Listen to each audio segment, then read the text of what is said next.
પ્રશ્ન ઉપનિષદ એવું કહેવાય છે કે મુંડક ઉપનિષદનું અધ્યયન કર્યા પછી આપણે પ્રશ્ન ઉપનિષદનું અધ્યયન કરવું જોઈએ, એવું અંદર ઉલ્લેખ છે મુંડક ઉપનિષદનો. આપણે એવું કંઈ કરતા નથી, પણ આ વખતે કોઈ કારણસર આપણને પ્રશ્ન ઉપનિષદનું અધ્યયન કરવાની તક મળી. એટલે હું તો આ ઉપનિષદથી દૂર જ રહેતી હતી, કેમ કે બહુ મેં એક જ વાર સાંભળેલું છે, એક જ વાર એનું શ્રવણ કરેલું છે, તે પણ એના 20 વર્ષ થઈ ગયા. એટલે એનું કશું યાદ હોય. તરત આપણે જે શરૂ કર્યું હોય અધ્યયન 20 કદાચ 22 વર્ષથી ઉપર થઈ ગયું. એટલે એવી રીતે કે આપણને એમની બહુ એવા ગંભીર ના હોય, એવી સમજે ના પડતી હોય, એ વખતે શ્રવણ કરેલું. અને કોઈ ખાસ કોઈ ભણાવતું નહોતું, એમાં કોઈ રસ ના લે, એટલે કે એનો મેં પણ રસ નથી લીધો. પણ પછી આ વખતે અમારી કુટિયામાં જે સત્સંગ ચાલે છે શનિવારનો ક્લાસ, એમાં ઈશ કેન કઠ મુંડક આવી બધી સિરીઝ ચાલે. મુંડક ઉપનિષદ પૂરું થયું પછી જે ક્રમ છે, શંકરાચાર્ય જે ક્રમ આપેલો છે, એમાં મુંડક ઉપનિષદ પછી પ્રશ્ન ઉપનિષદ હોવું જોઈએ એવું છે. પછી તૈતરીય બધા છે, પણ પછી એમ થયું કે ભાઈ કેમ આપણે નથી લેતા પ્રશ્ન ઉપનિષદ, શું કામ ગભરાવવું જોઈએ અને શું કામ ન ગમે એવું હોય, જોઈએ તો ખરા કેવું છે. એટલે પછી લીધું ત્યારે ખબર પડી કે હા તો ઉપનિષદ તો બહુ આનંદ આપે એવું છે. એટલે ખૂબ બધું જાણવા મળે આપણને. અને હું એવું માનું છું પર્સનલી, બધાએ માનતા જ હશે ગુરુઓ, પણ મારો પોતાનું તો ખાસ આ પ્રકારનું માનવું છે કે જે જ્ઞાન પ્રાપ્ત કરતા પહેલા આપણી પાસેથી ભગવાન જે અપેક્ષા રાખતા હોય છે કે આપણું વ્યક્તિત્વ અને આપણું જીવન, આપણા વિચારો, આ બધી વસ્તુ આપણે જેને જાણવાનું છે, આપણા પોતાના સ્વરૂપને,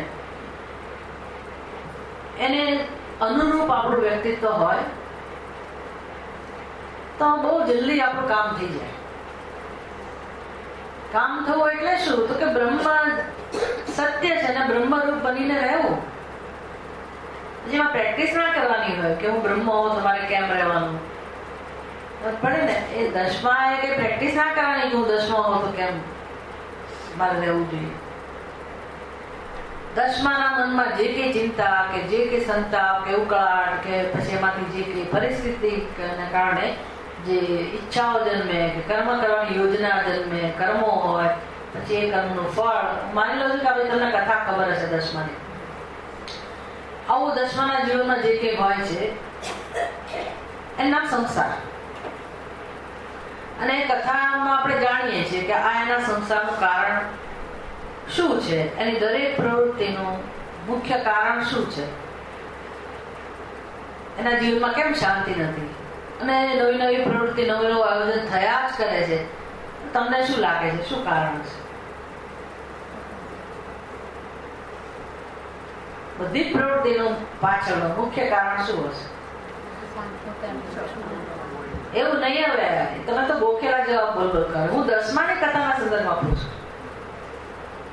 દસમાનું જરાક દ્રષ્ટાંત યાદ રાખો કે દસમાના જીવનમાં તમે કથા જાણો છો કે નહીં? દસમાની કે મારે કઈ પણ છે એ રીતે દસમાની વાર્તા તો ખબર છે ને?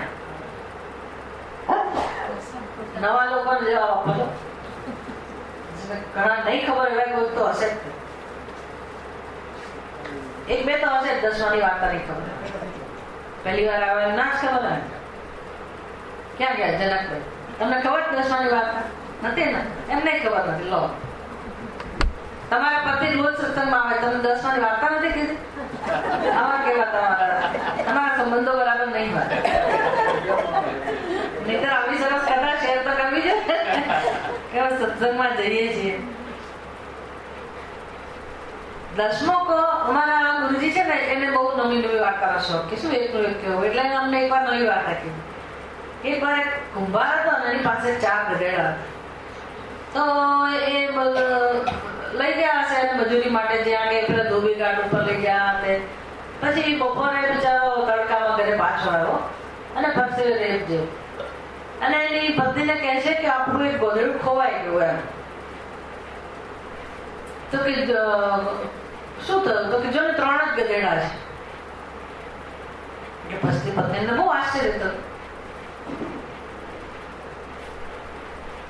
કે જો 3 જ ગધેડા હતા તો મને તો 4 દેખાય, ના મને તો 5 દેખાય.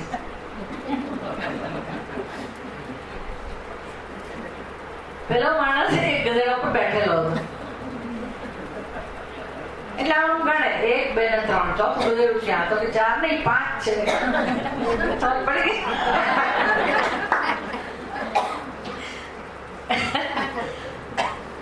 બિચારા પરસેવે રહેતે એટલે ચોથું ગધેડું મળતું જ નથી.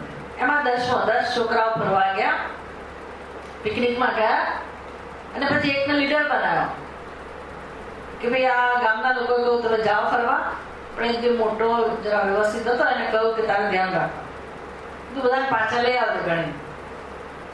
અને ફરવા ગયા બધા, અને બહુ બધા દૂર દૂર નીકળી ગયા. પછી લીડર હતો ને એની જવાબદારી હતી એટલે ચિંતા થઈ. આપણી જેવા લીડર નહીં ચિંતા વગર, જવાબદારી વાળો, ચિંતા વાળો લીડર. એને તો લાવ ગણી જવું છોકરાઓ, બધા બેસી જાઓ શાંતિથી. અને ગણતરી શરૂ કરી. કેટલા થયા? 9 છોકરાઓ. તમે લોકો અવાજ કરો છો ને એટલે ગણતરી ભૂલ પડે. શાંત થઈ જાઓ બધા, ફરી ગણો. કેટલા થયા?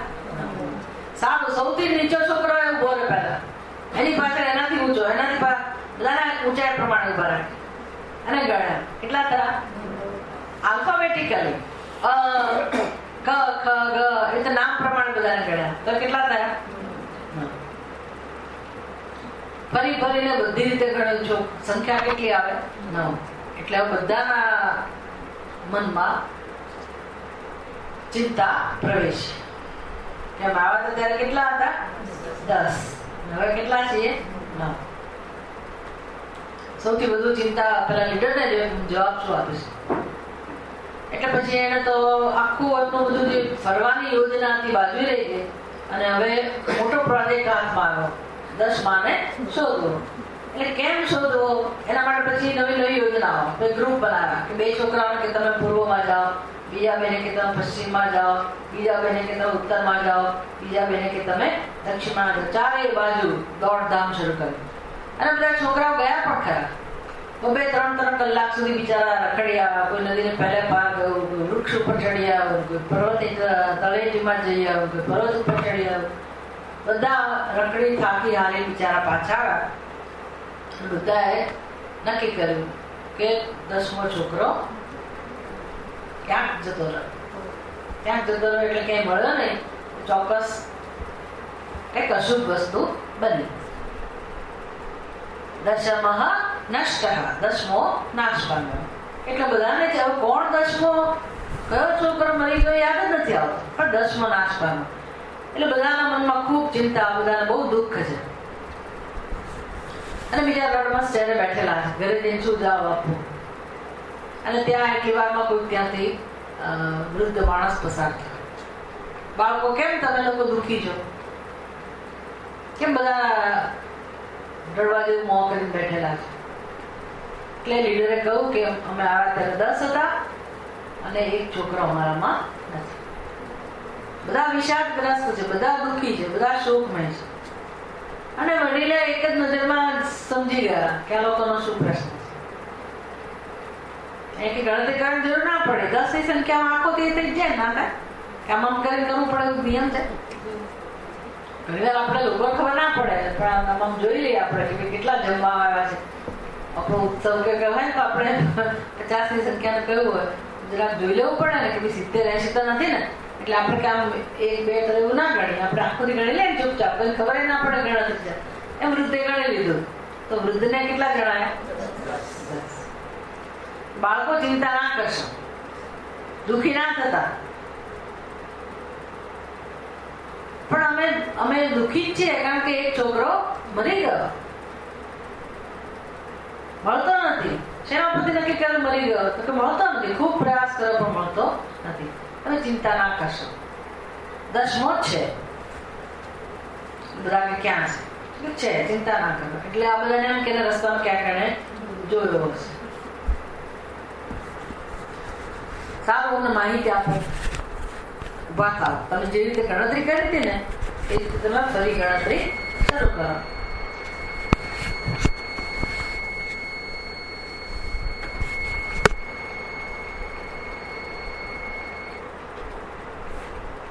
ફરી ગણતરી શરૂ કરો. એટલે ઉભા કર્યા બધાને. અને જે 10મો ગણતરી કરતો હતો ને એને જ કહું તું જ ગણતરી કર. અને પહેલા જે મેં બિચારાએ ગણતરી કરી 1 2 3 4 5 6 7 8 9 અને જોયું પેલા વૃદ્ધની સામે કે કેટલા છે જુઓ, 9 જ છે ને. અને વૃદ્ધે શું કહ્યું? વૃદ્ધે એની સામે આંગળી કરી, તું કેટલામાં? તું કેટલામાં? ત્યારે એને ટ્યુબલાઇટ થઈ કે ના થાય? તમને થઈ કે નહીં? એને થઈ કે ના થઈ? તમને થઈ કે નહીં? કે ભાઈ કોણ જે ગણતરી કરતો હતો એની શું ભૂલ હતી? 10મો હતો કે નહોતો? હતો. અને તો એની ચિંતા, એનું જે ટેન્શન હતું એ બધાનું કારણ શું હતું? પોતે પોતાની ગણતરી કરતો નહોતો. એટલે હવે બધા ચારે બાજુ બધા છોકરાઓ શોધવા ગયા તો કોની શોધ ચાલતી હતી? બરાબર ને? આમ તો બધા 10મો જ કહેવાય ને. પોતે પોતાને ગણી લે, બધાએ ગણતરી કરવાની જવાબદારી આવી ગઈ ને. બધા પોતાને બધાની જવાબદારી બધા ગણે તો બુદ્ધિમાન જે છોકરાઓ હોય એ પોતાની ગણતરી કરે કે ના કરે? અને બધા આવી રીતે દોડ કરીને પ્રયાસ કરતા હોય એના શું થયું? કોઈ પોતાને ગણતું નથી. તો કોની શોધ ચાલતી હતી? પોતાની. ખરો ને? 10માની એટલે કોની? પોતાની. ટેન્શન કોનું હતું? એના ટેન્શનનું કારણ શું હતું? પોતે. શોધ શેની ચાલતી હતી? પોતાની. બધી પ્રવૃત્તિ શેમાંથી જન્મતી હતી? બધી પ્રવૃત્તિનું કારણ શું હતું? પોતે. પોતાનું ન ગણવું. પડે ને? કારણ શું હતું? પોતાનું ન ગણવું. કેમ પોતાનું નહીં ગણતો હોય? કેમ પોતાનું નહીં ગણતો હોય? Very good. કેમ નહીં ગણતો હોય? અજ્ઞાન. બુદ્ધિ ના ચાલે. પડે ને? વ્યવહારમાં બુદ્ધિ ના ચાલે તો આપણે એમ કહીએ છીએ ને બુદ્ધિ ના ચાલે. ઘણા લોકો બહુ હોશિયાર હોય, આમ એવી વાતો કરે કે ઓહો તો મીટિંગ રાખીને અમને તો તમે બરાબર જણાયું નહીં કે મીટિંગ હતી. આ તો અમારા વોટ્સએપમાં ગ્રુપ ચાલતા હોય ને, એમાં બધી સોસાયટીની બધી ધમાલ ચાલતી હોય ને, એમાં એક માણસ મીટિંગનું પેલું પછી લિસ્ટ આવ્યું કે આટલા લોકો હાજરી આપી. એટલે એક માણસ વચ્ચે એવું લખે છે કે મને તો ખબર જ નહોતી કે આ ખરેખર મીટિંગ રાખવાના હતા 25મી. એવા કન્ફર્મ ન્યૂઝ તો હતા જ નહીં. એટલે પછી બીજાએ જવાબ આપ્યો કે ભાઈ આપણે ગયા વખતે નક્કી કર્યું જ હતું કે 25મી રવિવારે મીટિંગ છે. હવે એ તો ખોટો સાબિત થયો કે મને કન્ફર્મ ન્યૂઝ નથી. તરત શું કરે? સ્ટેટમેન્ટ બદલી નાખે. I would have forgotten because mind is very small. બોલો, મગજ તો તારું એકલા જ નાનું છે. મગજ તો નાનું જ છે પોતે ભૂલી ગયો, ભોઠો પડ્યો એટલે હવે શું કહ્યું? મગજ ઉપર દોષ કાઢે કે મગજ બિચારું નાના, બ્રેઇન ઇઝ વેરી સ્મોલ. એટલે શું? મારે સ્વીકારવું ના, મારો દોષ નથી, મગજનો દોષ છે. વ્યવહારમાં ભલે આવી ચાલાકી બતાવે પણ તમે નાની મોટી ભૂલ પહેલા તો સ્વીકારવા જ તૈયાર નથી થતા. પડે અને સ્વીકારો ત્યારે ખેલતી લીધી તમે એવું કહો હા હા હા હજુ ને ભૂલી જવાય આજકાલ આમ છે તેમ છે. તો જે કારણો બતાવો તે એ દોષ કોનો કહેવાય? બુદ્ધિનો. સમજ પડે ને? અને બુદ્ધિનો દોષ છે બરાબર છે, પણ મને ને બુદ્ધિને શું સંબંધ છે? હું એમ કહું કે મારી બુદ્ધિનો દોષ છે તો જુદી વાત છે. તો સ્પષ્ટતા છે કે હું મારી બુદ્ધિને મારા કરતા જુદી કહું છું. પણ આપણો વ્યવહારમાં આપણો નિશ્ચય કેવો છે? તો કે બુદ્ધિ એટલે જ હું. ભલે મારી બુદ્ધિ કહેતા હોય પણ આપણા વિષયનો નિર્ણય કેવો છે? બુદ્ધિ એટલે જ હું. એમાં કોઈ શંકા નથી, કોઈ નહીં. ખરું કે? એટલે તો આપણી બુદ્ધિનો, આપણી સમજનું કોઈ અપમાન કરે તો આપણને ના ગમે, તરત અપમાન લાગે, બહુ દુઃખ લાગે. તો લાગણીના સ્તરે કોઈ અપમાન કરે, બહેનો લાગણીશીલ હોય એટલે એમને તમે એ વ્યક્તિત્વને ધ્યાનમાં રાખીને કોઈ ક્ષેત્રમાં અપમાન કરો તો બહેનોને બધું દુઃખ લાગે. ભાઈઓને કઈ વસ્તુ વધારે સ્પર્શી જાય તો કે એમને જે બુદ્ધિના લેવલે એમનું જે તાદાત્મ્ય હોય ત્યાં આઘાત પહોંચે તો એ લોકો બધા દુઃખ લાગે. એ લોકો લાગણી બાગણી ફગાઈ દેતા હોય. હું અનુમાન કરું છું નથી જેટલી બહેનોને નથી સતાવતી, લાગણીના પ્રશ્નો નથી હોતા હોય છે, એટલા ભાઈઓ નથી હોતા. કેમ તો કે એમનામાં એટલી તાકાત હોય છે. એ વિચારશીલ વ્યક્તિત્વ હોય એટલે લાગણીઓ ઓછું મહત્વ આપે, તો એ ઘણીવાર પોતાના નિર્ણયો પેલાથી લઈ લે અને તમે અટવાયા કરો ક્યાંય સુધી. ભગવાનની રચના આ પ્રકારની છે. એમાં સાચા ખોટાની વાત નથી. કેટલાક ક્ષેત્રમાં લાગણીશીલ બંને વ્યક્તિત્વ જોઈએ. લાગણીશીલ વ્યક્તિત્વ પણ જોઈએ અને બૌદ્ધિક વ્યક્તિત્વ પણ જોઈએ જીવન ચલાવવા માટે. બંનેની જરૂર છે. એકલું તમે બૌદ્ધિક વ્યક્તિત્વ ચલાવી જાઓ તો લુખું સુખું જીવન હોય. એમાં ક્યાંય કોઈને તમે ક્ષમા ના કરી શકો, સહાનુભૂતિ ના હોય, ક્યાંય વહેંચણી ના હોય, સહનશીલતા ના હોય, એટલે તો બાળકોનો ઉછેર જ ના થાય પહેલી વાત તો. એટલે સિંગલ પેરેન્ટ જાય ને હજારો લાખો પ્રોબ્લેમ હોય. એટલે બંને જોઈએ, મધર ને ફાધર. કેમ તો કે એનો લાગણીના સ્તરે એને પોષણ મળવું જોઈએ અને બૌદ્ધિક સ્તરે પણ પોષણ મળવું જોઈએ. જે એ બધા ગુણો હોય, છોકરીઓ કે છોકરો, બંનેમાં આ ગુણો ખીલવા જોઈએ, બૌદ્ધિક સ્તરના અને લાગણીના સ્તરના. એટલે જે ભગવાને બહેનોનું વ્યક્તિત્વ બનાવ્યું છે એમાં લાગણીના સ્તરનું બધું, અને એમાં બુદ્ધિ તો હોય સૂક્ષ્મ સ્તરે. ઘણી બધી આપણે ત્યાં બધી બૌદ્ધિક ક્ષેત્રમાં ઘણી બધી સ્ત્રીઓનું કોન્ટ્રીબ્યુશન છે. અને અત્યારે તો પૂછવું જ છું, અત્યારે તો ઘણું બધું. એટલે હવે એમને સંઘર્ષ કરવો પડતો હોય, પણ બુદ્ધિ બંનેમાં હોય, લાગણી પણ બંનેમાં હોય. પણ પ્રભુત્વ કોનું હોય તો કે ભાઈઓમાં વિચારશીલતાનું પ્રભુત્વ હોય, અને એમાં લાગણી હોય પણ પ્રગટ ઓછી રીતે થતી હોય, અમુક રીતે થતી હોય. બહેનોમાં લાગણી વધારે પ્રગટ થતી હોય, બુદ્ધિ વધારે દર્શાવતા ના હોય તો ખરી, પણ આવી રીતે પ્રભુત્વ આ પ્રકારનું હોય. ઠીક છે, શું વાત કરતા હતા આપણે?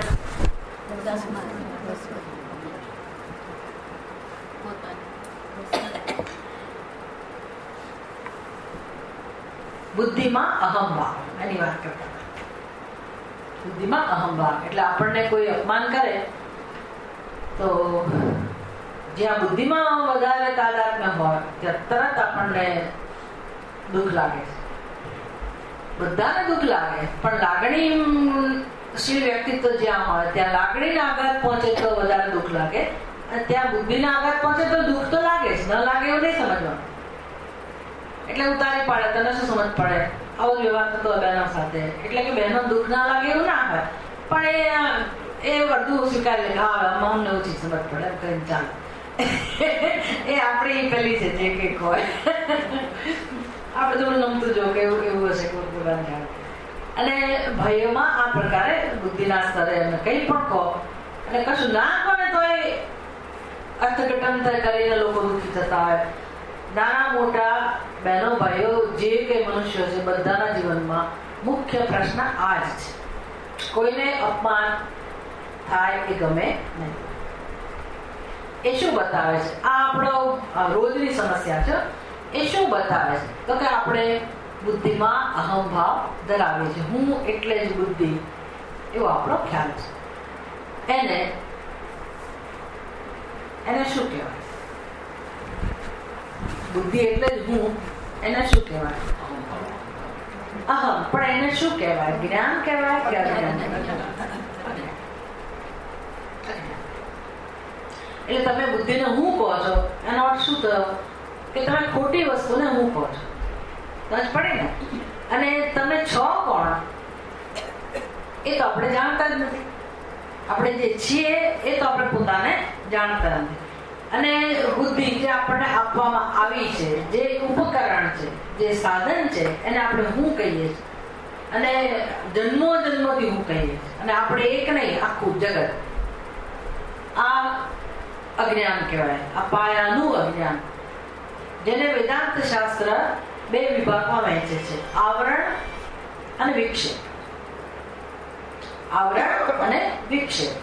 આવરણનું ગુજરાતી શું થાય? ઢંકાઈ જવું. અને વિક્ષેપને શું કહેવાય? અધ્યારોપ અથવા ભ્રમ. જેમ કે દોરડું, તમે જતા હો, મંદ અંધકાર હોય અને દોરડું ના દેખાય, દોરડું ના દેખાય અને એની જગ્યાએ સર્પ દેખાય. સર્પ ક્યારે દેખાયો? જો દોરડું સાવધ ના દેખાતું હોત, ડાર્ક એટલે પિચ ડાર્ક અંધારું જ હોત તો દોરડું ના દેખાય, તો પ્રશ્ન નહોતો. ખરું તોય દોરડું ના દેખાયું એટલે પ્રશ્ન નથી. અને પૂરતો પ્રકાશ છે અને તમને દોરડું સ્પષ્ટ દેખાયો તો પણ પ્રશ્ન નથી. પડે ને, દોરડું પૂરેપૂરું દેખાય તોય પ્રશ્ન નથી, અને દોરડું પૂરેપૂરું ન દેખાય તોય આમ જોવા જાવ તો પ્રશ્ન નથી. પ્રશ્ન તો છે, પણ છતાંય સ્વીકારી લો કે આપણને એ વખતે કઈ મુશ્કેલી થવાની નથી. પણ ક્યારે પ્રશ્ન સર્જાયો?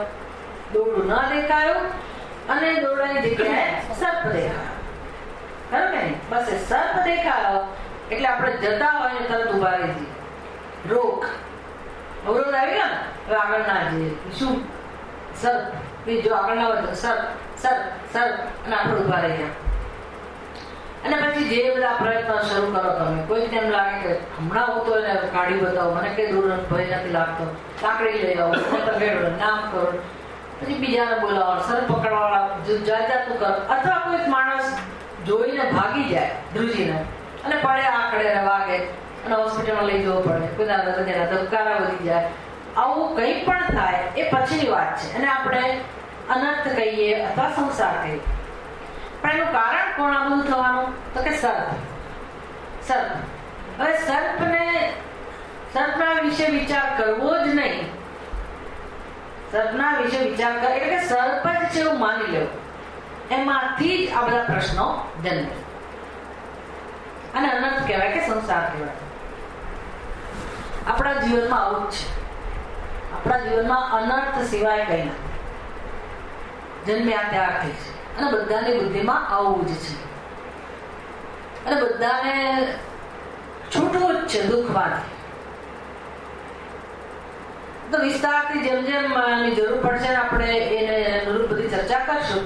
પણ મૂળભૂત પ્રશ્ન જો આપણને ખબર પડે કે આપણું આ સત્સંગની પાછળનું પ્રયોજન શું હોય, વેદાંત શાસ્ત્ર આપણને શું જીવનમાં સમજવાનું કહે છે, મનુષ્યનો જન્મ શું કામ જુદો કહેવાય પશુ પક્ષી કરતા, મનુષ્યનું જીવનનું શું મહત્વ હોય, શું કામ ભગવાને મનુષ્યની રચના કરી હશે, એને તે પશુ પક્ષીની જેમ જ બનાવવા ચાલત કે ના ચાલત? તમને શું લાગે, ચાલત કે ના ચાલત? ના તો પછી ગરબા કેમ ગવાય? પશુ પક્ષી ગરબા ગાતા જોયા? અમે તો કેવું ગરબાનું આયોજન કરીએ. તો ગરબા ગાવા માટે મનુષ્યનો દેહ આપ્યો છે, બરાબર છે, ચોક્કસ કહેવાય. કારણ કે ગરબાની પાછળનું તમે જો એનું પ્રયોજન જાણતા હો, હેતુ જાણતા હો કે ભાઈ આપણી પ્રથા શેમાંથી આવી, તો કે આખી આરાધના છે, ઉપાસના છે. અને પછી તમને તમારા શારીરિક ક્ષેત્રમાં જે લાભ મળે તો ખરા, માનસિક રીતે પણ તમને એમાંથી ઉપાસનાને કારણે ઘણું બધું ફાયદા થતા હોય. આ બધું જ છે, પણ એનાથી આગળના તો ઘણા પગથિયા છે. ખાલી આનાથી જ આપણે પશુ પક્ષીથી જુદા ના પડીએ. તો ઘણા લોકો ગરબા ના કરતા હોય, તો આ ખાલી ગુજરાતી લોકો કરતા, બાકી તો કોઈને કિંમત ના જ હોય. પણ તમે જોવા જાઓ, સરેરાશ જીવન મનુષ્યનો, એની પ્રવૃત્તિને તમે જુઓ તો એની પ્રવૃત્તિ અને પશુ પક્ષીઓની પ્રવૃત્તિ, એમાં શું ફેર છે? આપણી મુખ્ય પ્રવૃત્તિ અને પશુ પક્ષીઓની મુખ્ય પ્રવૃત્તિ, તમને શું લાગે છે ક્યાં જુદા પડીએ છીએ? વિચારો. પણ પ્રવૃત્તિમાં કેમ જુદા પડીએ છીએ? પશુ પક્ષીઓની પ્રવૃત્તિ શું હોય મને કહો. તમે એ લોકોનું અવલોકન કરતા ખબર પડે. અદભુત જગત છે બધા. પક્ષીઓનું જગત અદભુત છે. પશુઓ પણ સમજી લેવાના. બધા પોતાની રિધમમાં જુદા, દરેકનો ઉઠવાનો સમય જુદો હોય. જે અમુક જાતિ હોય ને પક્ષીઓની, કેટલાક તો આખી રાત સુતા જ ના હોય, આપણને સુવાના ભયભીત જ હોય, અને એ લોકોની એક સિસ્ટમ કામ કરતી હોય. પણ એ બધું કરવામાં મારો સમય જતો રહે છે વાતો કરવા. પણ બહુ આનંદ આપે એ વસ્તુ હોય. એ મોર વગેરે એ બધાની પ્રવૃત્તિ શું હોય. પોપટનો ઉઠવાનો સમય કેટલા વાગ્યાનો હોય, પછી કોયલનો ઉઠવાનો સમય કેટલા વાગ્યાનો હોય, કાગડા માનવામાં ના આવે. આપણે કાગડો તુચ્છ પ્રાણી કહીએ. શું એની સવાર પડતી હોય ને કેવી રીતે ટોળામાં નીકળી પડતા હોય, ખબર નહીં બધા ક્યાં જતા હશે. એક જ વૃક્ષ ઉપર રહેતા હોય, સવાર પડે એટલે બધા એની યાત્રામાં પડે, એની જ્યાં જતા હોય ત્યાં. પણ એનું સરસ બધાની પ્રવૃત્તિઓ શરૂ થઈ જતી. ઉઠવું ક્યાં જતા હશે? શેના માટે જતા હશે? આહાર. રાત્રે ક્યાં સુધાતા બધા? આડેદોડ કોઈ જુદી જગ્યાએ ના જાય. ગમે તેટલા મોડું થઈ ગયું ને એટલા કિલોમીટર ઉડીને ત્યાં જ જાય જ્યાંનો વાસો હોય ને. દ્રષ્ટાંત ઉપનિષદમાં આવશે. જે વૃક્ષ પરનો નિવાસ હોય ને ત્યાં જ જાય. ત્યાં જ જાય. અને બધા દૂર દૂર ના હોય. અમુક પક્ષીઓ અમુક ઉપર સુઈ જાય અને સવાર પડે નીચે આવે એટલું જ. કે હેવી હોય ને મોર જેવા પક્ષી કે ઉડીને જવાનું ના હોય. રાત પડે એટલે બધા ગોઠવાઈ જાય ઝાડ ઉપર. આમ એક ડાળી ઉપર આમ અને પછી ઢેલ એના બચ્ચા નીચે નીચે નીચે બધા સુઈ જાય. પણ સવાર પડે એટલે બધા વળી પાછા. પણ પ્રવૃત્તિ શું? રાત્રે નિદ્રા, સલામત જગ્યાએ રહેવાનું, આહાર અને સંતતિ. દરેકને પોતાના બચ્ચા જોઈતા હોય, દરેકને પોતાનો વિસ્તાર. આટલી એમની પ્રવૃત્તિ હોય. ખરું કે નહીં? એટલું ખરું કે કૃષ્ણ ભગવાનના સમયમાં પશુ પક્ષીઓનો જે આહાર હતો, અત્યારે આહાર શું હશે? કે બદલાય.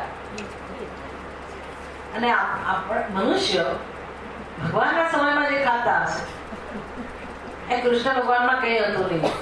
ભલે અત્યારે વાનગીઓ હજારો તમે પણ એનો જે તમે ભાગવતમાં વાંચો ને તો એ તો વન ભોજન કરનારા અને બાલ ગોપાલ સાથે જાય અને આખો દિવસ ગાય આજુબાજુ હોય. તો ગામડામાં બીજું હોય શું? માખણ મિશ્રી જ હોય, દહીં રોટલો, આવું જેનું ભોજન હોય. દહીં ને ભાત, રોટલો નહીં, એ પછીની શોધ છે. ભાત મુખ્ય દહાન એટલે આ પેઢી રાઈસ, દહીં અને ભાત, બસ એ જ એમનો મુખ્ય ખોરાક. અને આજના મનુષ્યનો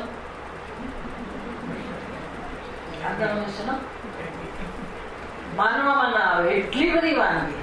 અને એ ખાવાની પદ્ધતિ પણ જુદી. એ જમવા બેસે એ રીતે જ બદલાઈ ગઈ બધી. હવે એ જમાનો ગયો કે ભાઈ તમે વન ભોજન કરતા હો, શોખ માટે જાઓ, બાકી આમ ડાઇનિંગ ટેબલ નીચે નહીં બેસાય. એટલે એ જ જતું રહ્યું. ડાઇનિંગ ટેબલ તો એમાં હાથેથી ના ખાય. હવે તો આ જ ચમચો જોઈએ, પેલું જોઈએ. અને લાઈટ પણ આટલી બધી વધારે પડતી લાઈટ નહીં, સાવ અંધારું પણ નહીં, સંગીત પણ જોઈએ. આ બધી વિવિધતાથી ભરેલું આપણું જીવન. ખરું કે નહીં? કેટલું બધું પરિવર્તન છે આપણી વચ્ચે અને પશુ પક્ષી વચ્ચે. એ લોકોનો કોઈ વિકાસ થયો? એનો કોઈ વિકાસ ન થયો. આપણો આટલો બધો વિકાસ થયો. કહો છો વિકાસ, પણ પ્રવૃત્તિ શું કહેવાય? પ્રવૃત્તિ શું કહેવાય? ભોજન, આહાર. સમજ પડે ને? તમે ગમે તેટલી વિવિધતા લાવો, પ્રવૃત્તિ શું કહેવાય? આહાર. આપણે ગમે ત્યાં જઈએ, એસી ચાલુ કરો કે ના કરો, આ કરો તે કરો, અને ઊંઘ બધાને જોઈએ, આરામ. એમાં આપણા કલાકો જતા હોય. એટલે બીજી પ્રવૃત્તિ નિદ્રા. આપણે કે જંગલમાં જઈને સુઈ ના શકીએ, ખુલ્લી એવી ગમે તે જગ્યામાં ના જાય. આપણને રહેવા માટે ઘર જોઈએ, ભયને કારણે ખરા ને, સલામતી જોઈએ. તો એના માટેની પ્રવૃત્તિ હોય. કઈ પ્રવૃત્તિ થઈ? આહાર, નિદ્રા, ભય. અને દરેકને પોતાની સંસ્કૃતિ, દરેકને પરિવાર જોઈએ. ખરું ને? આ આપણી લાગણીના સ્તરની જરૂરિયાત. આહાર, નિદ્રા, ભય અને મૈત્રી. પ્રવૃત્તિ પશુની હોય કે મનુષ્યની, કોઈ ફેર છે નથી ને? કોણ માણસ જુદો પડતો હશે? પણ બુદ્ધિનો ઉપયોગ ક્યાં કરે? મને કહેવાનું એ છે, તમારો જવાબ બરાબર છે. વિચારને સ્તરે આપણે જુદા પડીએ, બુદ્ધિના સ્તરે આપણે જુદા પડીએ, આપણી લાગણીઓ પણ વધારે આપણી સૂક્ષ્મ હોય, બધું બરાબર છે. પણ તમે ક્યારે ખરેખર જુદા પડો? અથવા તો બુદ્ધિનો ઉપયોગ ક્યાં કરીએ છીએ? એ જ પ્રવૃત્તિને કેમ જુદી રીતે કરવી? ત્યાં કરીએ છીએ ને. બુદ્ધિનો ઉપયોગ ક્યાં કરીએ છીએ? આ ચાર જ કેટેગરી. એટલે આપણી સંસ્કૃતિમાં એક નવો પુરુષાકાર ભગવાને પહેલેથી જ શાસ્ત્રમાં સૃષ્ટિની ઉત્પત્તિની સાથે આપણા શાસ્ત્રની અંદર મનુષ્યને પોતાનું જીવન કેમ જીવવું જોઈએ, તમે માનો કે ના માનો, એમાં શ્રદ્ધા હોય કે ના હોય, પણ આ જે સંસ્કૃતિની રચના છે, જે વેદની વ્યવસ્થા છે, સહયજ્ઞ પ્રજા સૃષ્ટવા પુરોવાચ પ્રજાપતિ. એટલે કે જ્યારે સૃષ્ટિનું સર્જન થયું ત્યારે જ યજ્ઞનું સર્જન થયું. સૃષ્ટિનું સર્જન બ્રહ્માજીએ કર્યું, તો યજ્ઞનું સર્જન પણ કોણે કર્યું? બ્રહ્માજીએ. અને આપણી સાથે જ કર્યું, સૃષ્ટિની સાથે જ યજ્ઞનું સર્જન કર્યું અને આપણને ઉપદેશ આપ્યો. તો ક્યાં સાંભળ્યું તમે આ રોજ આવનારા ના બોલો તો ચાલે. જો કે એ સિવાય તો કઈ જવાબ મળવા જ નથી, તો શું બધાએ સાંભળ્યું હશે પણ આપણે આપણો ઉપયોગ નથી કરતા ફેકલ્ટીનો. મુશ્કેલી એ છે. ગીતામાં કહ્યું ખરું કે શું કહ્યું ભગવાને ખબર છે? સહયજ્ઞ પ્રજા સૃષ્ટા પુરોવાચ પ્રજાપતિ અનેન પ્રસવસ્યદ્ધમ એષવો સ્પષ્ટ કામદુક. અગ્રમ અગ્રિયા સંસ્કૃતની છે રચના. બોલવામાં અઘરી છે તો સમજવામાં અઘરી લાગે છે. અનેન પ્રસવિષ્યદ્ધમ એષ વહ અસ્તુ કામદુક. એષવો અસ્તુ કામદુક. કામદુક એટલે કામધેનુ. અને એના પ્રસવિષ્યદ્ધમ, હે મનુષ્યો તમે આનાથી પ્રગતિ કરો, તમારું કલ્યાણ કરો, તમારી ઉન્નતિ કરો. એષવોસ્તુ કામદુક. આજ તમારા માટે કામધેનુ બની જાઓ. આ એટલે કોણ? અનેના એટલે કોણ? બધું ગીતામાંથી શીખવાનું છે. તમે કઈ ના કરો, હવે આ ઉંમરમાં ખાલી બુદ્ધિનો ઉપયોગ કરો તો ચાલે. કારણ કે હાથ પગ જવાબ દઈ દેતા હોય.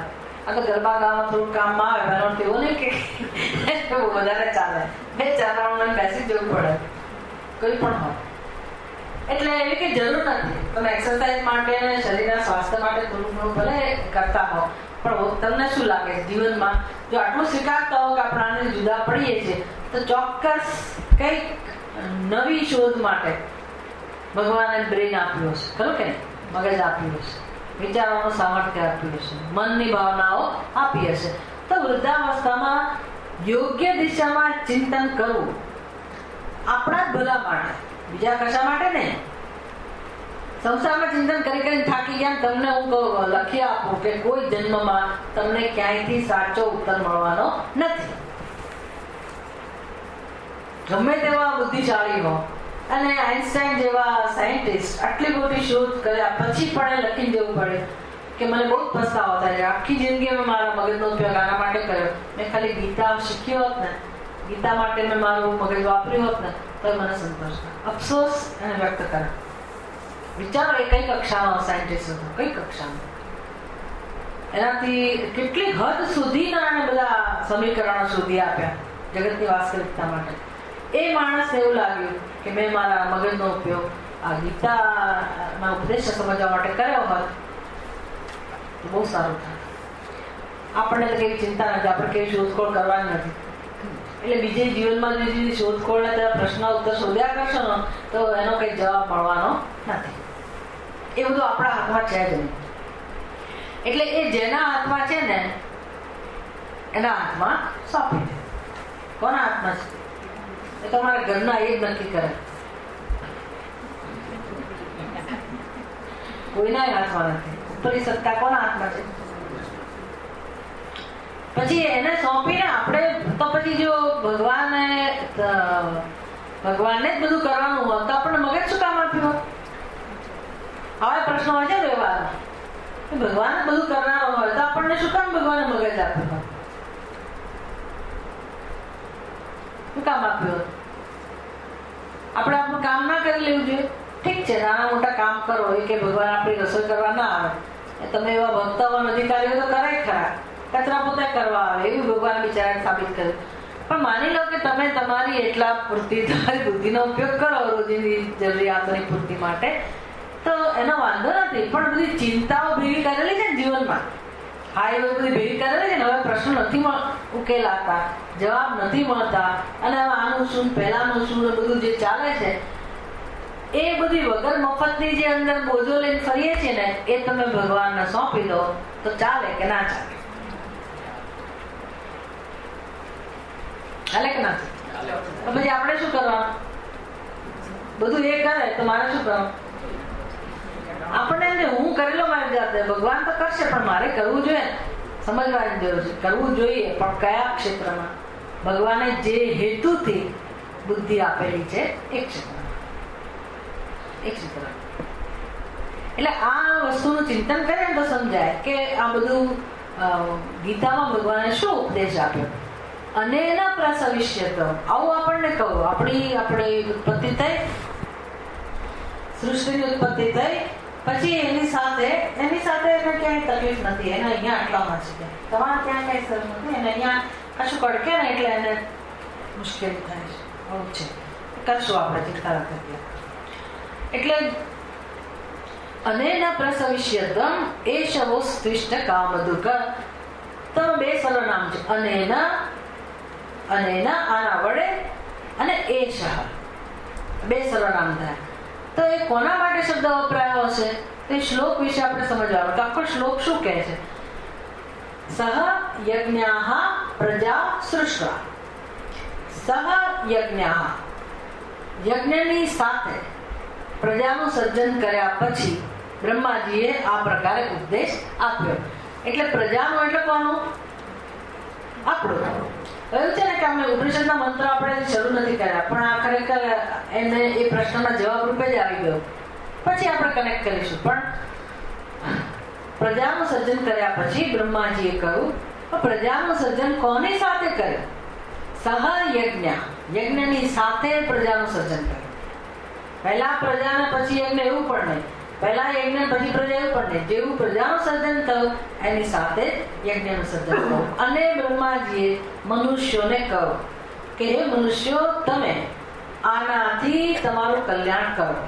એના માટે સર્વનામ વપરાયું અનેના. તો અનેના એનું ગુજરાતી શું થાય? આ યજ્ઞ વડે. યજ્ઞનું સર્જન કર્યું એના વડે તમે તમારું કલ્યાણ કરો, તમે તમારી ઉન્નતિ કરો. એશ એટલે આ યજ્ઞ તમારા માટે કામધેનુ બરાબર છે. આ લખી રાખજો. આ તમારા દીકરા કે જે કઈ મોટો સંસાર હોય ને, પૌત્ર પૌત્રી, એ બધા જો બુદ્ધિમાન હશે તો તરત તે મેસેજ મેળવી લેશે કે ભાઈ જીવનમાં આ વૈશ્વિક સ્તરના પ્રશ્નોના ઉત્તર અહીંયા સમાયેલા છે. આખા વિશ્વને લાગુ પડે એ પ્રકારના પ્રશ્નો છે. જેણે પોતાનું ભૌતિક કલ્યાણ અને આધ્યાત્મિક કલ્યાણ આ બંને ઉન્નતિ કરવી હોય તો એનું મુખ્ય સાધન આ જ છે. કયું સાધન? યજ્ઞ. એ મનુષ્યો, તમે આ યજ્ઞના અનુષ્ઠાનથી તમારી ઉન્નતિ કરો. ઉન્નતિ ત્યારે જ થાય, આખું જગત સંકળાયેલું છે.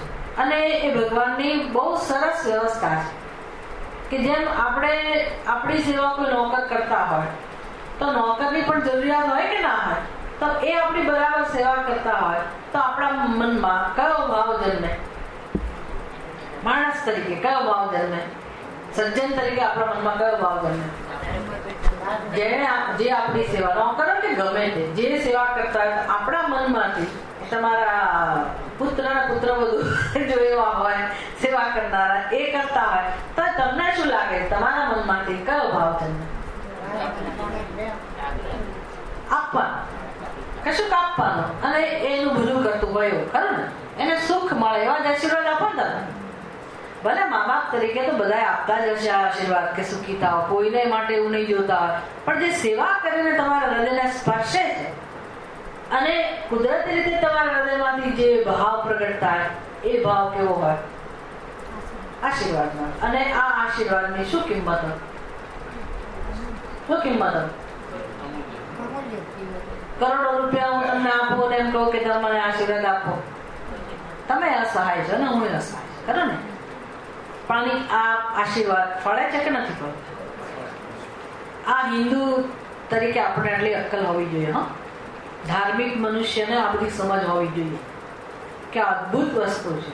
આશીર્વાદ છે ને એ ભગવાને આ ઉત્પન્ન કરીને ભગવાન પોતે નિશ્ચિંત થઈ ગયા. કેમ? તો કે આનાથી મનુષ્યને જે જોઈતું હોય મળે. ત્યાં ભગવાને હાથ જોઈ દેવા પડે. કેટલી બધી કથાઓ છે ને કે ભાઈ 8 વર્ષનું જ આયુષ્ય હોય.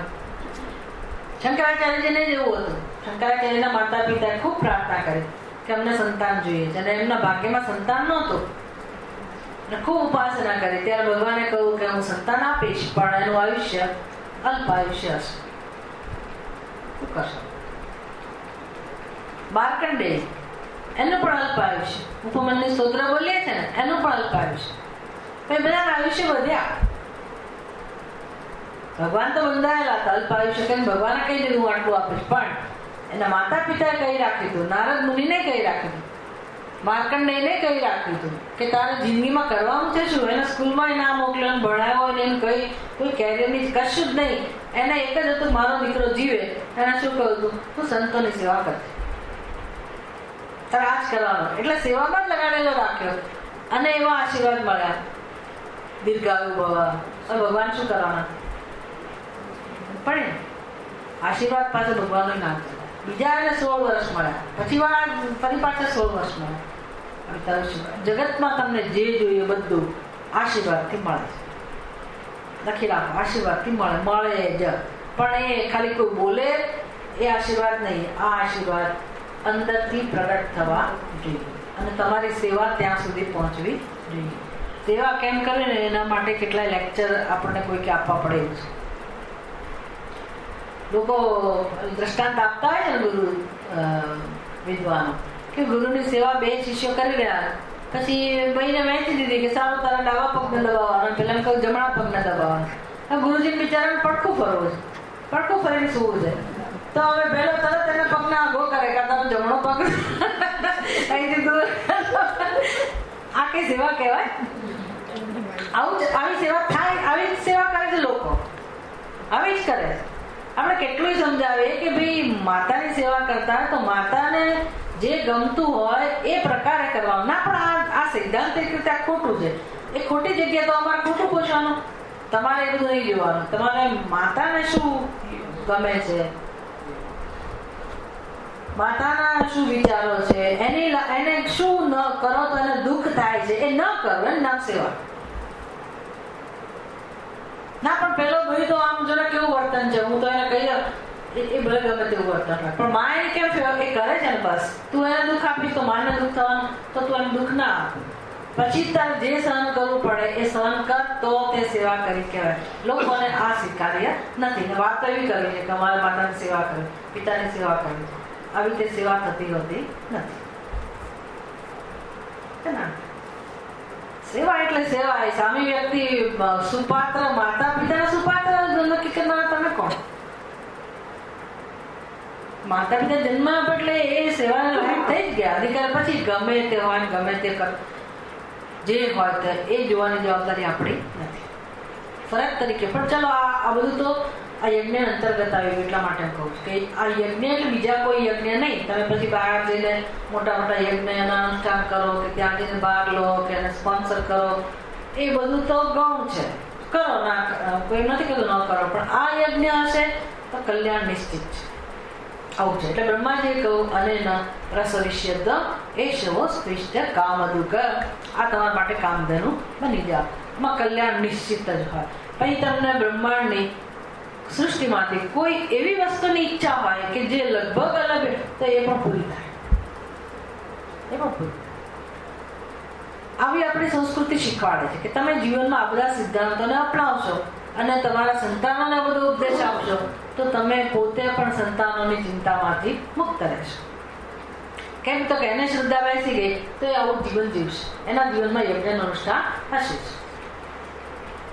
આ બધો ઉપદેશ છે મનુષ્યના જીવન માટે. એટલે આપણી જે વર્ણ વ્યવસ્થા જે કહો, વર્ણ અને બીજી કઈ આશ્રમ. વર્ણ અને આશ્રમ વ્યવસ્થા. વર્ણ એટલે કયા વર્ણ?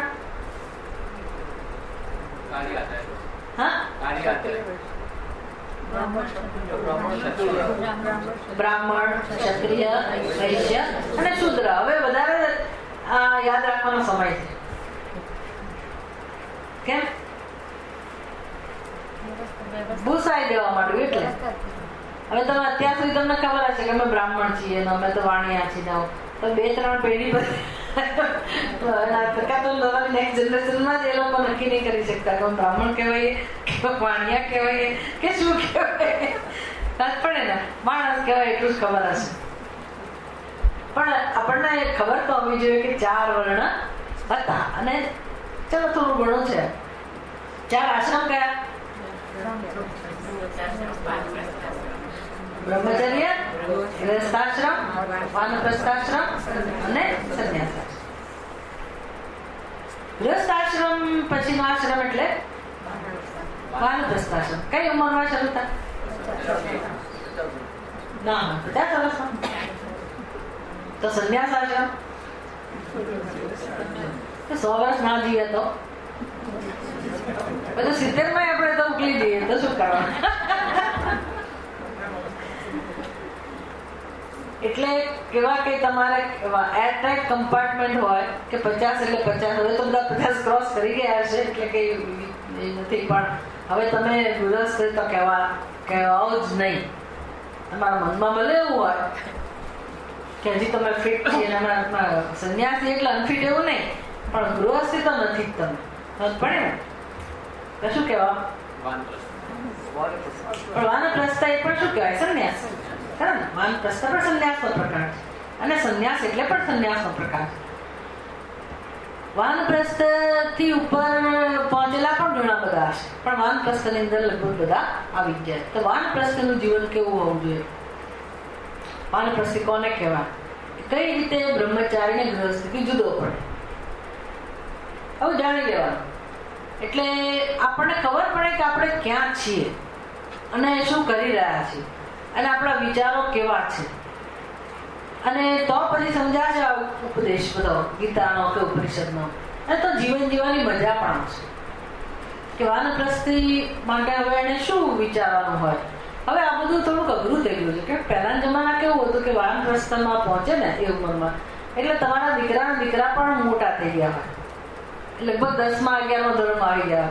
તમે એની ચિંતા ના હોય પછી. હવે આખી સિસ્ટમ બદલાઈ ગઈ. હવે તમારે દીકરાના માટે જીવન જીવવાનું એવું થઈ ગયું છે. તમે તમારા સંતાનો તો મોટા કર્યા, હજી તમારી જવાબદારીમાંથી છૂટ્યા નથી. તો એ તો તમે પોતે નક્કી કરીને બંધાયા છો. બાકી ભગવાને તો કહી દીધું, ભગવાને કહી દીધું કે તમારી જવાબદારી પૂરી. તમે તમારા બાળકોને મોટા કર્યા એમ તમારા બાળકોએ એમના બાળકોને મોટા કરવા જોઈએ. તમારી જવાબદારી શું આવે? તથાસ્તુ, આશીર્વાદ આપો. હજી તમે જો એમાં રેસમાં લાગેલા હો, અમેરિકાથી ભારત, ભારતથી કેનેડા, ઓસ્ટ્રેલિયા, પેલા નીકળી જગ્યાએ, તો ઠીક છે, તો તમે લાવો લઈ આવો, પણ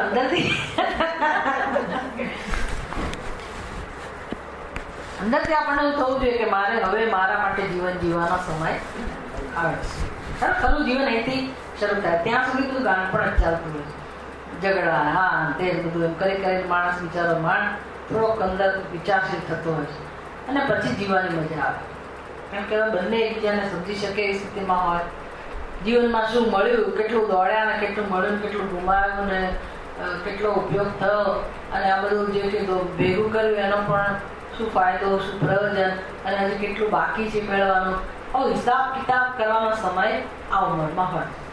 વાનપ્રસ્થાશ્રમ ખરું કે સંબંધોમાં જે કંઈ હોય બધી ભાનગડ હવે બંને થાકી ગયા હોય, માથાકૂટ કરીને શરીરથી થાકી ગયા, મગજથી થાકી ગયા. એટલે હવે એક ક્ષેત્રમાં વધારે તમારે કઈ એનર્જી તમારી વેડફવાની જરૂર નથી. હવે તમે એકબીજાને આટલું ખેંચ્યું સાથે તો થોડુંક નહીં ખેંચી લેવાય, એમ કરીને તમે ખેંચી શકો કે હા હવે એને નહીં સુધારી શકાય, આ કહે છે કે નહીં સુધારી શકાય, કઈ નહીં, એક ચાપડા નીચે તો રહે છે. અને જ્યાં તાલમેલ ચાલતો હોય તો સારું. અને સત્સંગમાં આવવા માટે બંને તૈયાર હોય તો તેનાથી વધારે શ્રેષ્ઠ કોઈ જીવનની વ્યવસ્થા નથી. કારણ કે સત્સંગમાંથી જે અમૃત મળતું હોય, જે માર્ગદર્શન મળતું હોય, એનાથી તમે કલ્યાણ તો કરી જ શકો તમારું પોતાનું. એક તક આપે છે ભગવાન. એટલે આ બધું વાનપ્રસ્થના અંતર્ગત છે. આપણી જે આ વર્ણ વ્યવસ્થા છે એ અવેદના અંતર્ગત છે કે મનુષ્યનું કેમ કલ્યાણ થાય એને ધ્યાનમાં રાખીને આ બધી વ્યવસ્થા છે. અને આ બધું વર્ણ આશ્રમની સાથે બીજી 4 વસ્તુ જીવનમાં કઈ પ્રકારની પ્રવૃત્તિ હોય જેનાથી આપણે પશુ પક્ષીઓ કરતા જુદા પડીએ છીએ, એને પુરુષાર્થ કહીએ. તો એ કેટલા પુરુષાર્થ છે? 4. એ વળી કયા?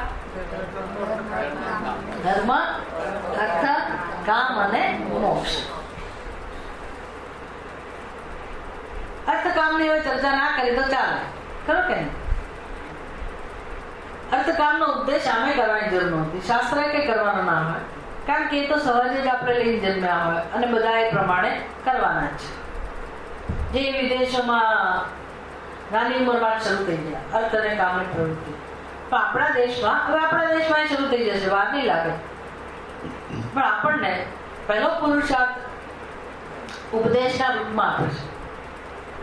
જો વેદનો ઉપદેશ ના હોય, ઉપદેશની વ્યવસ્થા જ ના હોય, સંસ્કૃતિની આ પ્રકારે માર્ગદર્શનની વ્યવસ્થા ના હોય, તો આપણા જીવનમાં પણ અર્થકામ જ પહેલો પુરુષાર્થ. પણ વેદ શું કરે છે? પહેલો પુરુષાર્થ નું સ્થાન કોને આપે છે? ધર્મને. આ મારે કોઈ પણ ગ્રંથની શરૂઆતમાં મેં જોયું છે આ ટોપિક આવી જ જાય છે. ખબર નહીં કેમ આવતો હશે, જરૂર હશે એટલે જ આવતો હશે. શું કામ ધર્મના ઉપદેશની જરૂર છે? આપણે ટૂંકમાં જ બતાવું છું. અને ધર્મ એટલે શું એ ખબર હોય તો લોકોને છે ને એક તો ગેરસમજ દૂર થાય કે 60 વર્ષ પછી જે કરવાનું છે ને એ કદાચ અધ્યાત્મ નથી. એ અધ્યાત્મ હોય તો હોય, ખબર ને, એ તો કઈ ભગવાને તો કહું જ નથી. 60 વર્ષ પછી આપણે બધા નક્કી કરેલું કે 60 વર્ષ પછી જે કરાય, પણ કદાચ એને તો અધ્યાત્મ ક્ષેત્ર કહો તો ચાલે. ધર્મ કયો પુરુષાર્થ છે? પહેલો. એ કઈ અવસ્થામાં શરૂ થાય?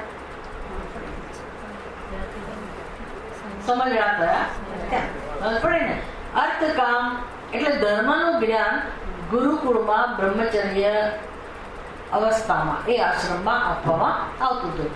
એ છોકરો ભણી ગણીને તૈયાર થાય ગુરુજી પાસેથી, પછી એ સ્નાતક બને, પછી એને ગુરુજી કહે કે હવે તું ગૃહસ્થ આશ્રમ શરૂ કરજે, હવે કન્યા પાણી ગ્રહણ કરજે અને પછી તું ગૃહસ્થ આશ્રમમાં જા, સારી કન્યા જોઈ અને તારા વિવાહ કરજે, અને પછી ભૂલી ના જતો, મને ભૂલી ના જતો, મેં તને શિક્ષણ આપ્યું, તારે દક્ષિણા આપવા આવવાના છે.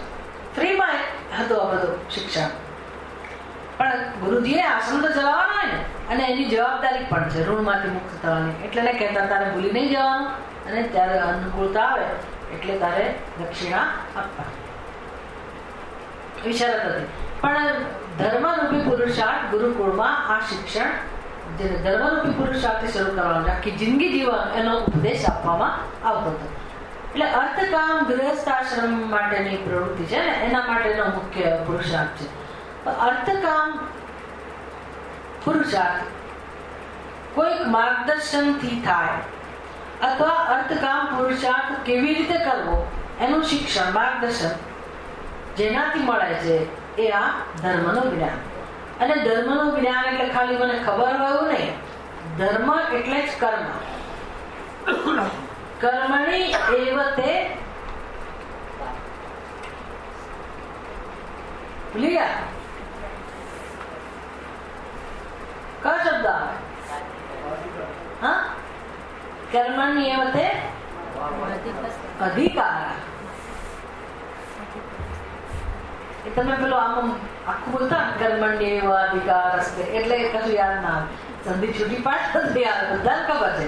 કર્મણી એવ તે અધિકાર, કર્મણ્ય એવ અધિકાર હસ્તે માં ફલેષુ કદાચ. કર્મણી એવ તે અધિકાર એટલે કર્મમાં જ તારો અધિકાર છે. કયા કર્મમાં? ધર્મમાં. ધર્મમાં. ધર્મ એ જ કર્મ, ધર્મ જ્ઞાન નથી માત્ર. હા, મને ખબર છે શું ધર્મ, એનાથી કે હું ધાર્મિક ના કહેવાય. હું ધાર્મિક છે નથી કહેવાય. મને ખબર હોય અને હું આચરણ કરું તો જ ધર્મનું આચરણ થયું છે. ધર્મ આચરણની વસ્તુ છે, અને એમાં બહુ તમારે પ્રશ્નોત્તરીને સ્થાન નથી. તમારે તર્કના આધારે કોઈ જવાબો જોઈતા હોય તો કદાચ તમને શાસ્ત્ર આપે, પણ બાકી તમે કર્મકાંડમાં જઈને પૂછો કે અમે યજ્ઞ કરવા બેસીએ ત્યારે અગ્નિહોત્ર કરવાનો છે, તેમાં દર્ભની વીંટી, તો એ શું કામ દર્ભની વીંટી કરીને પહેરીને મારે અગ્નિહોત્ર કરવાનું?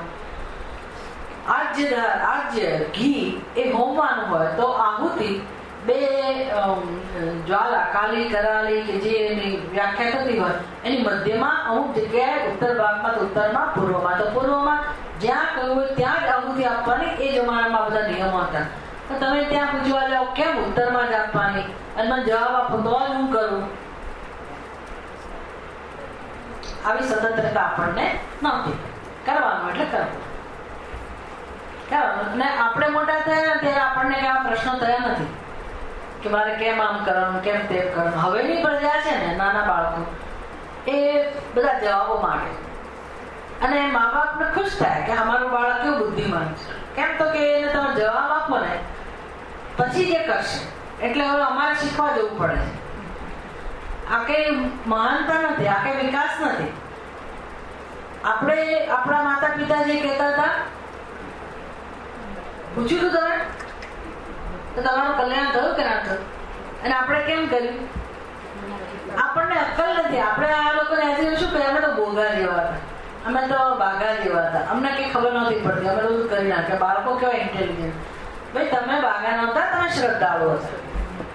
તમે શ્રદ્ધાળુ હતા અને તમને એવું કે બહુ પેલાની ચિંતા નહોતી કે અમારા અહિતમાં હોય એવું તો માતા પિતા કહેવાના જ નથી. અને અમે કર્યું એનું અમને ગૌરવ છે. અમારું ભણતર થયું અને અમે અમારું એક સારું પ્રારબ્ધ પણ તૈયાર કર્યું. એટલે હવેના બાળકોને તમે બધા જવાબ આપો અને પછી જે કરે એને સીધું કહી શકાય કે આ ક્ષેત્રમાં પ્રશ્નોત્તરને સ્થાન નથી. તમારી શ્રદ્ધા હોવી જોઈએ. કારણ કે બધાના પ્રશ્નો જવાબ આપો અને પછી જે કરે એવું તો ક્યાં સુધી ચાલવાનું? ક્યાં ચાલવું? તમારી પાસે હોય ખરો જવાબ? ના હોય. કેટલા માટે બધા માતા પિતા પાસે આવું કે જવાબ હોતો નથી, તો શું કરો તમે? એટલે શ્રદ્ધાથી જીવનની શરૂઆત થાય. શ્રદ્ધાનું મહત્વ છે અને કોણ કહે છે ને તમે કરો છો એ મહત્વ છે. અંધશ્રદ્ધા ના હોવી જોઈએ. આડેધડ કોઈ વ્યક્તિ કહે ને હું કરું એ પણ ના હોવું જોઈએ. કોણ કહે છે? કોણ કહે છે? એ બાળકો આપણે કઈ શાસ્ત્ર જાણતા નહોતા, વિધિ વિધાને જાણતા નહોતા. આપણને કોણ કહેવાયું? માતા પિતા. સૌથી પ્રથમ જે આત્મીય છે અને હિતેચ્છુ છે એમાં શ્રદ્ધા હોય કે ના હોય? બસ વાત પૂરી થઈ ગઈ. માતા પિતા કહે છે એટલે હોય. બીજું કોણ હોય? ગુરુ. સ્કૂલમાં શિક્ષક કહે અને આજકાલ તમે બાળકોને પૂછો, મારી મિસ આવું કહે છે એટલે એ જ કરશે, તમારું કહું નહીં કરે. એની શ્રદ્ધા વધારે ટીચરમાં છે. યોગ્ય છે. એટલે ટીચર જેવી તે વ્યક્તિ ના ચાલે. ગમે તે વ્યક્તિ શિક્ષક તરીકે ના ચાલે. શિક્ષકનો તો બહુ મોટો રોલ છે. નાના બાળકોના શિક્ષક તો એકદમ વિચારશીલ હોય, સાત્વિક હોય તો જ તમારું બાળક સલામત છે. સમજી લો. નહીં તો ક્યારે તમને ક્રિશ્ચનનો પેલો ક્રોસ પહેરાવી દે, ક્યારે કંઠી પહેરાવી દે, બધું કરી શકે. આ બધું પણ છે. તમને આ બધું કદાચ બધા રસ નહીં પડતો હોય તો આ બધી વસ્તુઓ બહુ જ કિંમતી છે. કિંમતીમાં કિંમતી વસ્તુઓ છે અને આ સમજ આપણી અંદર હોવી જોઈએ. એટલે મનુષ્ય શેનાથી જુદો પડે છે? વિચારો ખરા, પણ કયા વિચારો? શાસ્ત્રએ મને શીખવાડેલા વિચારો. પડે આપણા પોતાના વિચારો તો અર્થકામના ક્ષેત્રમાં પણ હોઈ શકે, ભૌતિક ઉન્નતિ માટે આપણા વિચાર હોઈ શકે. તમારું આધ્યાત્મિક કલ્યાણ, પરિવારનું કલ્યાણ, સમગ્ર વિશ્વનું કલ્યાણ એ જેનાથી થાય એ વિચારો તો શાસ્ત્ર દ્વારા જ મળે. તમે લઈને આવ્યા સંસ્કારમાં એ હોઈ શકે, એની ના નથી.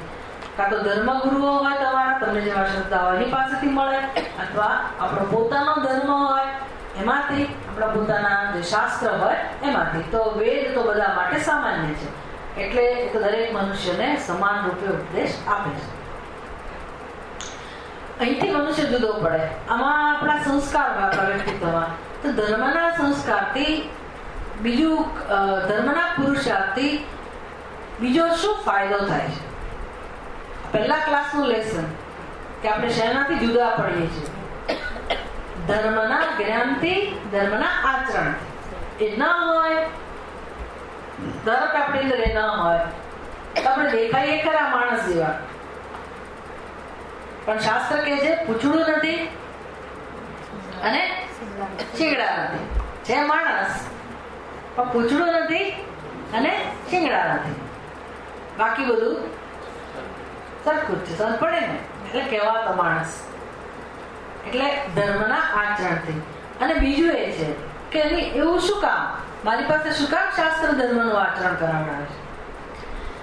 તો સૂક્ષ્મ નિયમો જગતના, કુદરતના, જે નિયમોની આપણને ખબર નથી. અને આપણે એ પણ નથી જાણતા કે આપણે અજ્ઞાન લઈને જન્મ્યા છીએ. એ પણ નથી જાણતા. આપણે જે આ શરૂઆત કરી 10માની કથાથી કે ભાઈ આપણો જન્મ શેના માટે છે, વારે વારે કેમ જન્મીએ છીએ, અને જન્મ્યા પછી જે કઈ પ્રવૃત્તિ કરીએ છીએ એ બધાનું કારણ શું છે? મેં તમને પહેલા જ સમજાયું, હવે જવાબ આપી શકો તમે જો ભૂલી ના ગયો કે બધી પ્રવૃત્તિનું કારણ અથવા શોક, વિષાદ, સમસ્યા, અશાંતિ આ બધાનું કારણ છે કે નથી? અને કોને શોધીએ છીએ? કારણ શું છે? પોતાના સ્વરૂપને જાણતા નથી, એને કયા આવરણ. અને હું બ્રહ્મ છું તો નથી જ જાણતી. કોને હું કહું છું? કે મારી બુદ્ધિ, મારું મન, જ્ઞાનેન્દ્રિયો, કર્મેન્દ્રિયો, સમગ્ર ઉપાધિ, એને હું કહું છું. એને શું કહેવાય? બ્રહ્મ. આવરણ અને વિક્ષેપ. ચલો, દોરડું તમને અંધારામાં દેખાય, ચિંતા નથી. ફૂલ પ્રકાશ છે, પૂરતો પ્રકાશ છે તો દેખાયો તો ચિંતા. પણ દોરડું અધકચરું દેખાયો, દોરડું છે એવું ના દેખાયું એટલે કે આવરણ, અને દોરડાની બદલે સર્પ દેખાયો, ભ્રમ. પછી શું શરૂ થયું?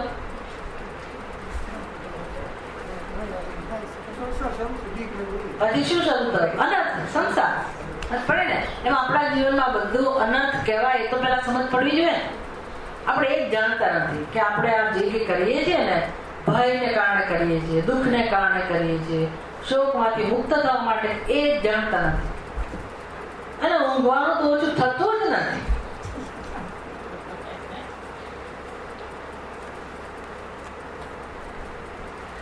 આ ઊંઘ તો બરાબર છે, હું તો પેલી અજ્ઞાનની ઊંઘની વાત છે.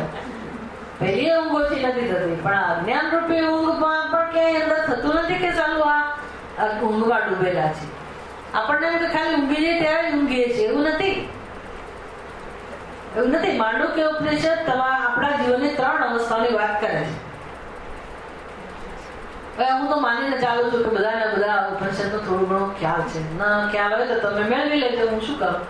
પણ માંડુક્ય ઉપનિષદ 3 અવસ્થાની વાત કરે છે આપણા જીવનની. માંડુક્ય ઉપનિષદ કરે એટલા માટે કે આપણે અનુભવીએ છીએ. આપણે કે માંડુક્ય ઉપનિષદ જૈન મારે શીખવા નથી, હો ભાઈ કઈ મારી અવસ્થા એમ કઈ ઉપનિષદ મને નથી બતાવતું. ઉપનિષદ નવું કશું શીખવાડતું જ નથી, આપણા જીવનની વાત જ કરે છે. તો તમને ખબર છે કે નહીં જીવનની કેટલી અવસ્થા? કેટલી અવસ્થા છે? 3. કઈ કઈ?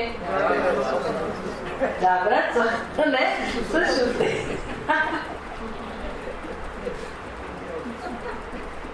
કઈક મને સારું લાગુ છે કે આ જવાબ આવડે એટલા માટે આવા પ્રશ્નો પૂછવા પડે.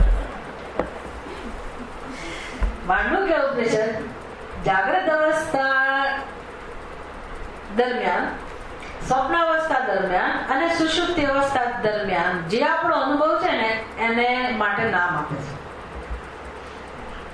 આપણી જે સમજ છે ને એ સમજને માટે નામ આપે છે. એને કહેવાય દર્શન. સમજ એટલે દર્શન. વિતતા, અવિતતા, યથાર્થ, અયથાર્થ. હવે ચાલો, અવિતતા અઘરું હશે એટલે હું નથી લાવતી શબ્દો, પણ યથાર્થ અને અયથાર્થ. યથાર્થ એટલે શું? જેવું છે એવું.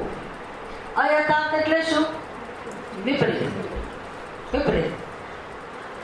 હવે સુષુપ્તિની અંદર આપણું યથાર્થ દર્શન છે કે અયથાર્થ દર્શન છે કે અદર્શન છે? સુષુપ્તિમાં યથાર્થ દર્શન છે, અયથાર્થ દર્શન છે કે અદર્શન છે? અદર્શન. અદર્શન. એને શું કહેવાય? ઊંઘ કહેવાય કે ના? સુષુપ્તિ એટલે જ ઊંઘ. એને અજ્ઞાન કહેવાય કે ના કહેવાય? અદર્શન એટલે અજ્ઞાન. સુષુપ્તિમાં ઘોર અજ્ઞાન છે. મારે કે તમારે જવાબની જરૂર નથી. તમારે ખાલી તમારી જાત સાથે પૂછવાનું છે કે આ સાચું છે કે નહીં. હું કહું છું એટલે સાચું નહીં, તમારો અનુભવ શું કે. તમે એમ કહો કે ના, સુષુપ્તિમાં તો મને બરાબર મારા સ્વરૂપનું જ્ઞાન છે, તો એ તમારી સુષુપ્તિ અવસ્થા નથી. સુષુપ્તિ કોને કહેવાય એ ખબર હોવી જોઈએ પાછી, કે જ્યાં મને કશાની ખબર નથી. કશાની ખબર નથી એને કહેવાય અજ્ઞાન. ખરું? સુષુપ્તિમાં કઈ દર્શન નથી, અને માટે ત્યાં કોઈ ઉપદ્રવ પણ નથી. જુદી વાત છે, પણ જ્ઞાન તો નથી જ, કારણ કે હું કોણ છું એની પણ ખબર નથી. એને કઈ અદર્શન. સુષુપ્તિમાં અદર્શન. સ્વપ્નમાં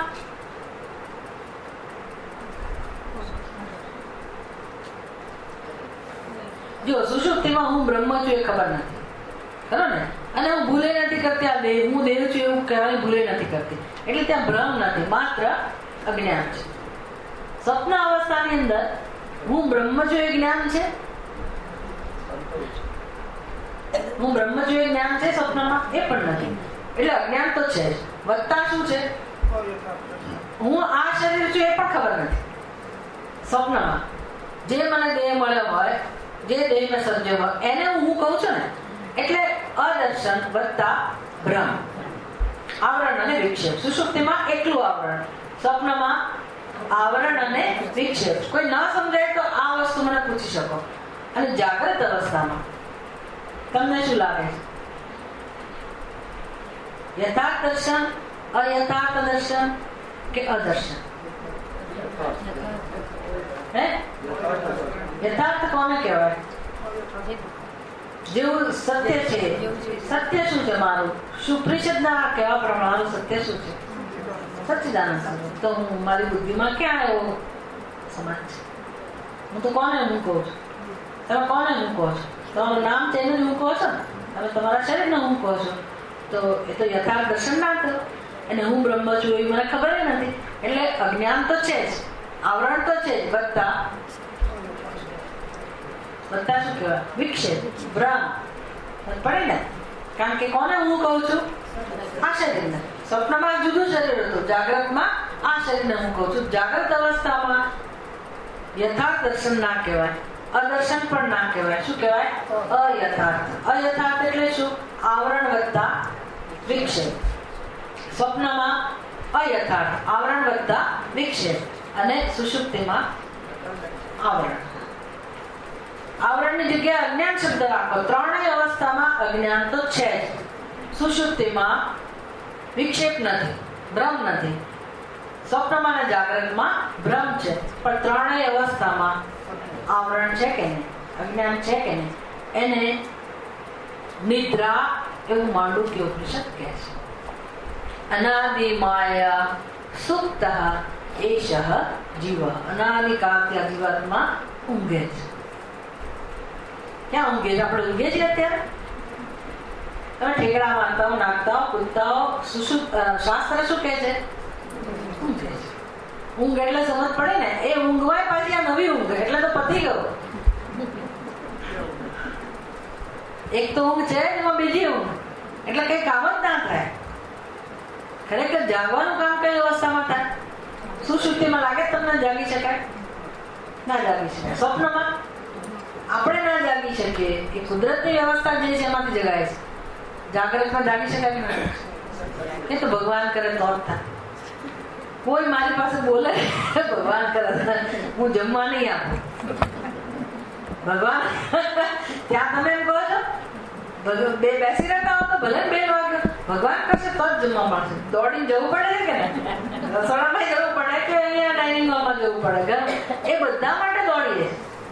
મારા દીકરાનું શું થશે, દીકરીનું શું થશે, એના લગ્ન કે એ બધા માટે દોડધામ થાય. બધી સાંસારિક પ્રવૃત્તિ માટે મનુષ્ય એટલું દોડે.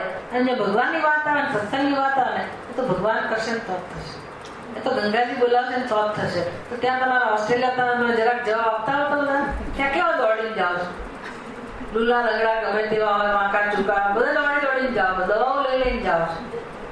ત્યાં કઈ એવું નથી થતું કે બધા ભગવાન કરશે તો થશે. ત્યાં બધામાં અહંકાર અને મારું મારું તમારે કરવું જ જોઈએ. અને સત્સંગ માટે તો કે ભગવાન બોલાવે તો જ જશે. ક્યારે સંકલ્પો બદલશો? ક્યારે સંકલ્પ બદલાશે તો આવતા જન્મમાં કઈક ધીરે ધીરે ઠેકાણું પડશે. આ બધું ઘોર અજ્ઞાન કહેવાય, સમજી લેવાનું. આપણને મનગમતું હોય ને ત્યારે આપણે કરવાનું, અને જયારે આપણે જરા ઈચ્છા નથી ત્યારે કોને સોંપી દેવાનું? ભગવાન. કોણ રોકે તમને? કઈ તાકાત રોકે સત્સંગ કરતા? આપણે પોતાના આગ્રહો, આપણી પોતાની જીત. છેલ્લી મિનિટ સુધી આપણી પ્રાર્થના કેમ એવી ના આવે કે ભગવાન તારું જ સ્મરણ રહે, તારું જ નામ રહે, અને હું તારા માટે જ ચિંતન મનન કર. અને ચિંતન કરવામાં તો જાણે કેટલું જોર આવતું હોય ને એવી હાલત થઈ જાય.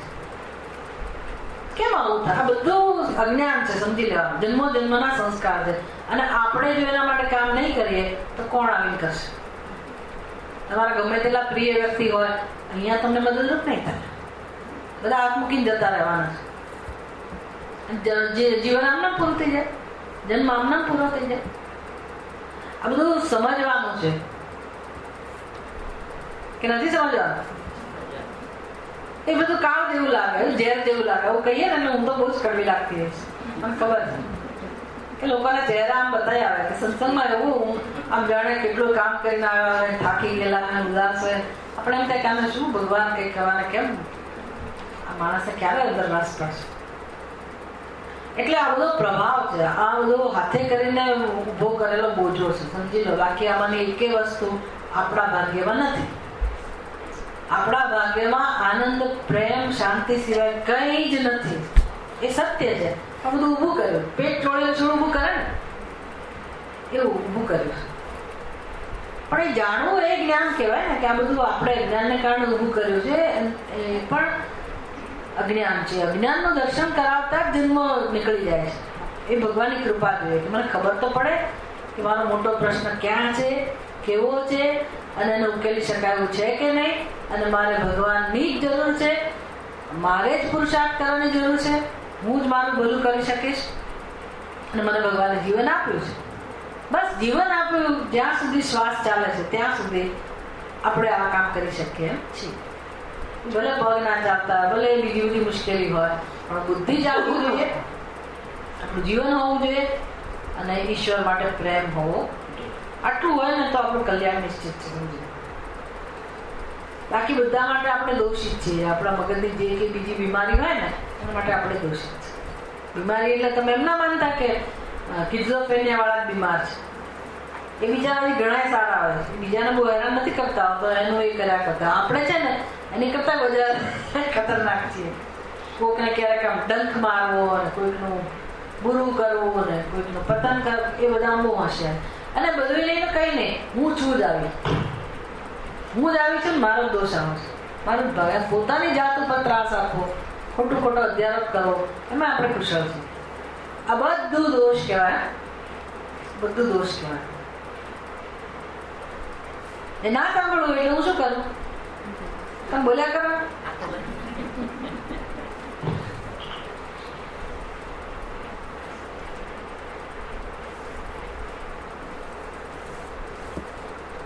એટલે આને અંગ્રેજીમાં કહે યુ આર ધ પ્રોબ્લેમ. આપણે જ પ્રોબ્લેમ છે. દરેક ઉપનિષદમાં આ તો આવે છે.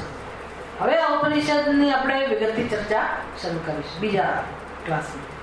અને પછી ઓમ શાંતિ શાંતિ શાંતિ. આપણે પાછા 11 વાગે ભેગા